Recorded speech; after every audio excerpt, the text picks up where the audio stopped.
నువ్వు అనుభవించిన శ్రమలన్నీ, నేను చెప్తున్నా, నువ్వు ఎదుర్కొన్న శోధనలన్నీ గుర్తుపెట్టుకో. అవి నీ ఒక్కడికే కాదు, నీ అగచాట్లు, నీ శ్రమలు అనేకులకు అవి దీవెనగా మారబోతున్నాయి.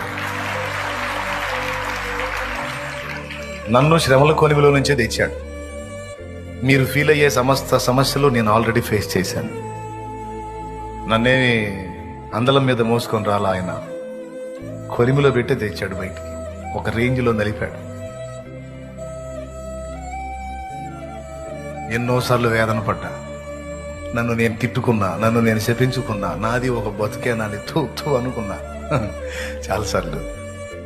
కానీ నాకు ఆ రోజు దేవుడు అనుమతించిన ఆ కఠినమైన శ్రమలన్నీ ఈరోజు అనుభవ సాక్ష్యాలై అనేక మందిని ఆదరించడానికి, తోడ్పడడానికి, కృంగిన వారిని లేవనెత్తడానికి, ఈరోజు లక్షలాది మందిని ధైర్యపరచడానికి, ప్రోత్సహించడానికి ఆ అనుభవాలే ఆధారాలయ్యాయి.